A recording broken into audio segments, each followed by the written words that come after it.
Olá, eu sou a Carol e fiz esse projeto com o Richard. Dessa vez, vamos fazer algumas consultas e agregações com nossos Pokémons, utilizando o MongoDB. O arquivo search.py ele é responsável por inserir os pokémons no banco de documentos. Então, aqui ele abre o CSV que contém as informações dos pokémons. E aí, ele lê o nome das colunas e coloca na lista headers. E essas colunas vão ser usadas como hash do documento de cada pokémon. Então aqui, ele lê cada linha do CSV, ou seja, cada pokémon do CSV. Aqui, ele cria um documento vazio que vai conter as informações do Pokémon. Então ele começa a adicionar no documento o número daquele Pokémon, o nome. Aqui ele vai ver se existe o tamanho do Pokémon. E se existir, ele coloca no dicionário. Aqui ele verifica se existe o peso e coloca no dicionário. Aqui mesma coisa com o peso, só que em quilos. Aqui a mesma coisa com a cor da Pokédex, fazendo um PTN no tratamento. Aqui ele verifica se o Pokémon tem evoluções, e aí se tiver evoluções, ele faz um pequeno tratamento nessas evoluções, dá um split em todas as evoluções e coloca num array. Então ele coloca no documento com hash evolutions e coloca a lista de evoluções. Aqui ele cria um dicionário para colocar os danos tomados por cada tipo. Então ele vai percorrer todos os danos, que são, no caso, esses. Vai percorrer todos eles, e aí se houver aquele dano, ele vai colocar no dicionário de dano e vai colocar a hash do nome do tipo. E aí ele converte para float, faz um pequeno tratamento e coloca naquele hash. E por fim, já com aquele documento de cada Pokémon montado, ele vai inserir um por um no banco. Vale mencionar que alguns Pokémons podem não conter alguns dados e outros podem estar mais completos. Agora executando o script de insert,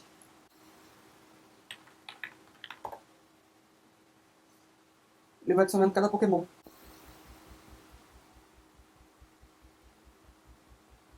E no final da execução ele diz quantos Pokémons foram adicionados.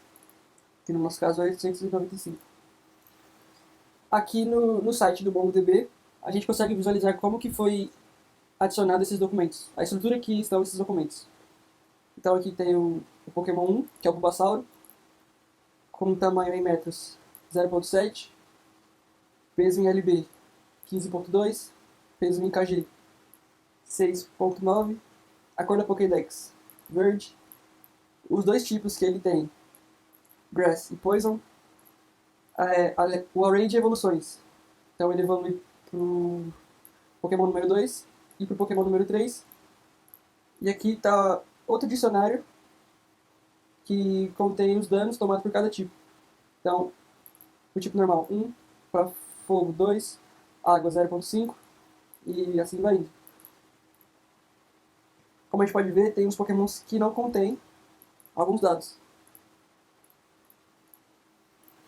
Aqui no arquivo consult.py a gente vai demonstrar algumas consultas e agregações. Então, primeira consulta, ele vai dar um match em todos os Pokémons que tiverem a Pokédex Color como Green. Então, executando.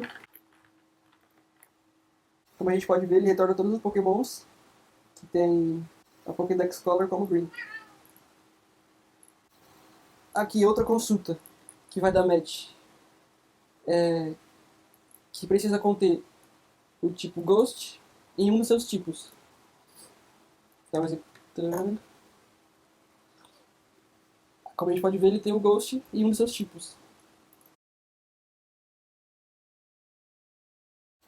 Aqui ele vai dar match quando o Pokémon contém os tipos Dragon e Ghost. O tamanho em metros precisa ser maior do que 1 e o peso em kg menor do que 20. Como a gente pode ver, o tipo Dragon e Ghost, o tamanho maior do que 1 e o peso em kg menor do que 20. Nessa consulta, ele vai procurar um Pokémon que tenha Pokédex Color Black, e aqui no OR ele precisa dar match ou nisso ou nisso. Ou seja, precisa ter o tipo normal ou precisa tomar dano de Dark 2. Então, a gente consegue ver que ele tem a Pokédex Black. E o tipo, deixa eu ver se ele dá match no tipo. Não deu match no tipo, mas deu match no Damage Dark. Pegou a 2. A gente consegue ver que nesse Pokémon ele deu match na Pokédex Color Black e no tipo normal, em vez de ter dado match no Damage Dark. Essa consulta, ele vai retornar um Pokémon que tenha o dano tomado por Dark maior ou igual a 4 e esse dano tomado por Ghost maior ou igual a 3.5. Então, executando, a gente tem dois Pokémons e esse Pokémon dano tomado por Ghost 4, então ele dá match aqui, 4 maior ou igual a 3.5 e dano tomado por Dark igual a 4. 4 maior ou igual a 4. Mesma coisa para esse, Dark igual a 4 e Ghost 4 também, maior ou igual a 3.5. Agora indo para as agregações, temos a primeira agregação, que é preciso retornar o IMC médio por tipo de Pokémon. Então primeiro é feito um wind em cada Pokémon, usando a hash types. Então o que o wind vai fazer? Basicamente ele vai ter um Pokémon que contém dois tipos e vai transformar esse mesmo Pokémon, ou seja, vai dividir esse Pokémon pelos seus tipos. Então ele vai encontrar isso e vai transformar nisso. Então depois de fazer esse unwind, a gente agrupa todos os tipos e tira esse IMC médio, que ele vai dividir o peso pela multiplicação da altura com a altura. Então, executando essa agregação, como a gente pode ver, ele agrupa os tipos e tira o IMC de cada tipo. Vale lembrar também que ele executa um pipeline, ou seja, uma linha de execução, digamos assim, que primeiro ele executa o unwind e depois o group. Vale a mesma coisa para a agregação de IMC médio. Primeiro ele executa o unwind e depois o group. Para a cor mais comum por tipo, a ideia por trás seria agrupar os Pokémons baseados em duas categorias, seu tipo e sua cor. E, a partir desses grupos, contar os membros e separar os grupos que continham mais membros. Por conta de alguns dados faltantes no nosso CSV, alguns Pokémons estão com suas áreas de cor vazias. Isso, claro, implicou no nosso resultado. E para contornar isso, fizemos um filtro que remove esses Pokémons da contagem final. Esse é o nosso pipeline para cor. Primeiro, separamos os tipos, para os casos de Pokémons que possuem dois tipos, e agrupamos eles usando dois IDs, seu tipo e cor. E fazemos a contagem de quantos Pokémons temos nessas categorias. Em seguida, removemos aqueles casos em que o Pokémon não possui cor. Neles, temos a existência apenas do ID de seu tipo. Então podemos usar a ausência do outro ID como forma de filtragem, e mantemos apenas os Pokémons que possuem ambos os IDs. Em seguida, fazemos um sort para ordená-los. Ele, nesse caso, não tem uma grande influência no resultado final, mas auxilia na visualização por nós, programadores. E como ele não atrapalha, resolvemos deixar ele aí. Depois, fazemos outro agrupamento, mantendo apenas o tipo como ID, o que faria com que todas as cores fossem agrupadas também. E salvamos no array, que conterá quantos membros de cada cor aquele tipo possui. Feito isso, fazemos uma última filtragem nesse array, pegando o objeto que possui o maior color count do array. Nessa agregação, é preciso retornar o dano médio de cada tipo por tipo. Então, um exemplo. Fogo recebe na média de 2,5 de dano do tipo gelo. Então a gente vai usar o Wind também para fazer aquele mesmo esquema, usando a hash types.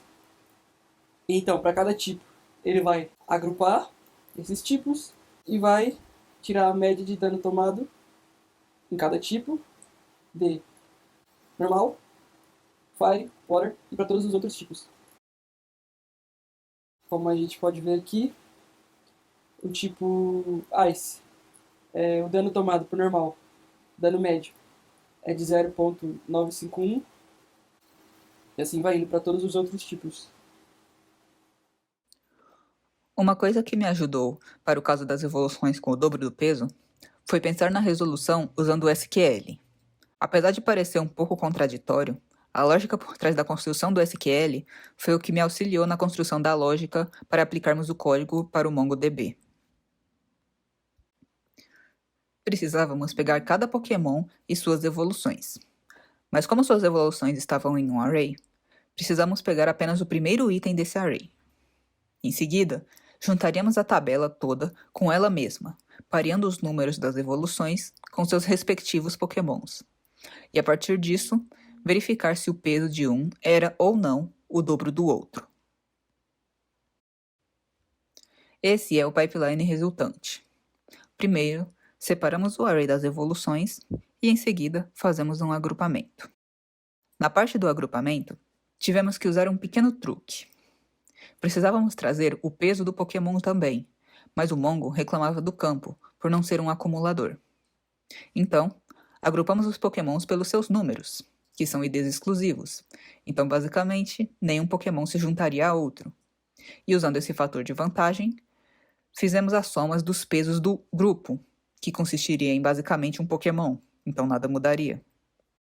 Também pegamos o primeiro elemento do array de evoluções, e assim tínhamos os números, pesos e evolução dos Pokémons. Em seguida, fazemos o que só consigo descrever como algo equivalente ao inner join do SQL, chamado lookup. Com ele, podemos juntar duas coleções baseando-se em uma chave. No caso, juntamos com a coleção de Pokémons novamente, usando o número da evolução como nossa chave local e o número dos Pokémons para pareá-los. Em seguida, fazemos um unwind desse campo, pois ele retorna em um formato de array, mesmo que tenha apenas um item. E por fim, selecionamos todos os Pokémons que têm uma evolução com o peso 2 vezes maior.